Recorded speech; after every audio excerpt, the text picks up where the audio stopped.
Olá, meu nome é Vera Regina Toledo Camargo, sou divulgadora científica e vim aqui no TED hoje para conversar com vocês sobre o projeto AUXSENS. AUXSENS é o projeto que nós estamos desenvolvendo e hoje a gente vai divulgar essas ações do AUXSENS. Esse projeto, ele trabalha com as questões sobre mudanças climáticas e a cana-de-açúcar.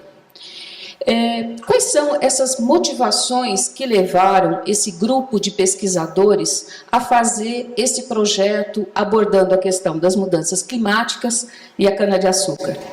Primeiramente, o grande momento que estamos vivendo, que é a questão das mudanças climáticas, o aumento de temperatura, as alterações climáticas. Então, essa questão dos riscos climáticos foi uma das grandes preocupações. A outra também é a questão da produção de alimentos. Será que com a elevada plantação da cana-de-açúcar vai haver pouco espaço para as alimentações de primeira necessidade? Arroz, feijão, soja. Do mesmo modo, como que está a biodiversidade? Se a cana-de-açúcar se expandir por todo o estado de São Paulo, como vai ser os gêneros de primeira necessidade? Será que vai haver alguma diferença nesse bioma brasileiro, esse bioma de São Paulo? E a questão da saúde da população, o trabalhador, como que ele está dentro desse cenário? Como que nós estamos usando bioetanol, a questão da gasolina também. Como isso está, o efeito estufa? Enfim, eram coisas que estavam presentes no projeto. Mas o recorte que eu faço aqui para vocês hoje é justamente tentar entender o discurso dessa ciência. Porque, vejam, muitos pesquisadores passaram por aqui, mas qual é a razão de divulgar a sua ciência? Então, eu mostro para vocês agora que o meu recorte dessa apresentação no TED é a divulgação científica. Então, eu quero dizer para vocês que muitas das ciências que vocês vão ouvir, estão apreciando aqui, é justamente voltar à tecnologia e inovação. Mas muitas das populações, ou muitos de nós, às vezes não entendemos o que o científico aborda. A distância está muito grande, por conta da linguagem técnica, por conta também da especificidade de cada ciência. Então, a participação do divulgador científico é justamente criar essa ponte entre o conhecimento científico, a linguagem especializada, as técnicas, e fazer com que a população possa entender, fazer parte e estar inserido dentro dessa proposta da divulgação científica. Que essa ciência seja um produto para todos. Então, a ideia é que não só conheça esse tipo de ciência, mas que também a população tenha uma visão crítica de todo esse processo. O próprio formato do TED é um formato de divulgação. Em um curto prazo de tempo, a gente tem que estar passando a nossa informação de uma maneira mais clara, objetiva, para que a gente possa estar fazendo com que vocês compreendam as ações que a gente está fazendo. Então, pensando em divulgar uma ciência, eu quero dizer para vocês que antigamente se acreditava que o cientista, ele era o sábio, ele era o conhecedor de tudo. E que realmente a população era destinada somente a compreender esses fenômenos. Mas hoje a gente sabe que com a sociedade cada vez mais buscando entendimento acerca da ciência, ela tem que entender e fazer parte desse contexto. Então, diante disso, nós, divulgadores de ciência, temos que construir essas pontes para que vocês possam compreender as pesquisas que estão sendo realizadas. São várias as formas de divulgar uma ciência. Um teatro, uma música, uma poesia, um verso, uma canção, um livro, história em quadrinho. Qualquer atividade que faça com que essa ciência possa ser compreendida pelas pessoas é uma iniciativa muito boa. Então, diante disso, existem várias formas e vários procedimentos para a gente poder divulgar essa ciência.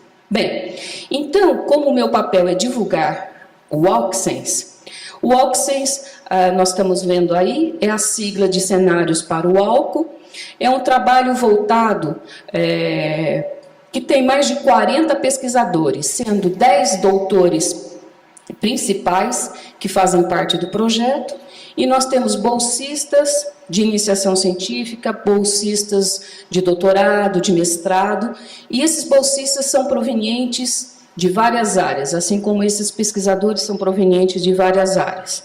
Aqui 2 imagens que eu estou mostrando para vocês de alguns congressos que a gente acompanhou os pesquisadores. E uma das ações que a gente faz nessa área de divulgar essa ciência é justamente também preparar esses científicos para que eles possam, em suas palestras, poderem abordar de uma maneira clara, eficiente, para que as pessoas possam estar entendendo essa ciência que eles fazem.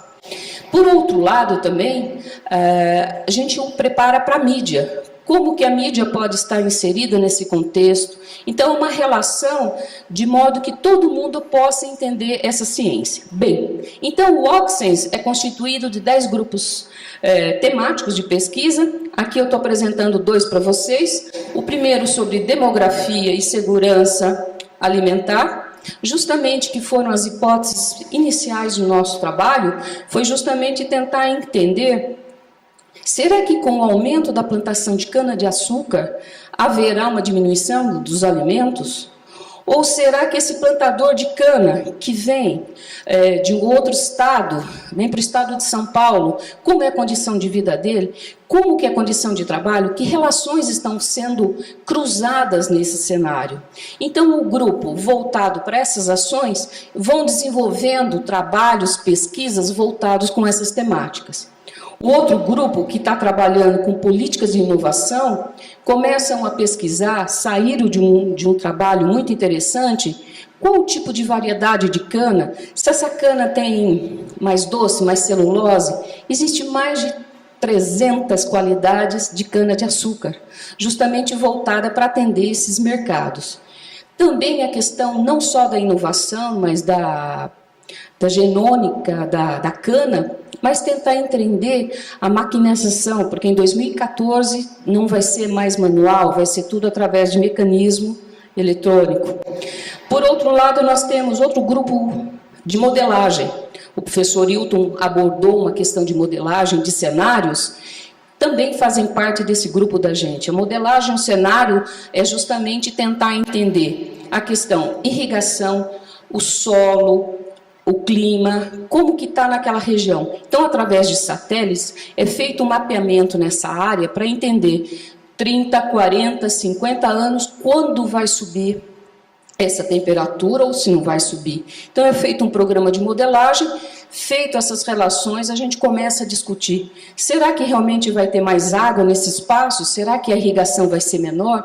Será que eu vou conseguir plantar alguma coisa aqui ou não? Do outro lado, nós temos o grupo de divulgação científica. Esse grupo de divulgação científica, ele está formado por vários divulgadores e também voltado para a área de políticas públicas. Então, nós, divulgadores, fazemos com que toda essa pesquisa, dentro desses 10 grupos temáticos, façam uma ligação entre si, que não sejam coisas isoladas ou em departamentos, mas que tenham uma visão mais ampla de todo o processo.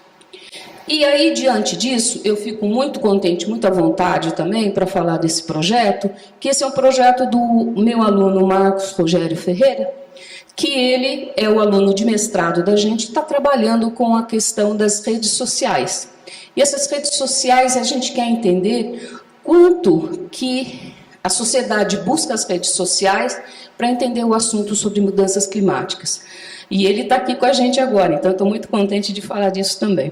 E uma das ações do projeto, vocês vão ver em uma das imagens, que não é somente o estado de São Paulo ou o Brasil que tem esse contato de pessoas que estão buscando informações sobre isso.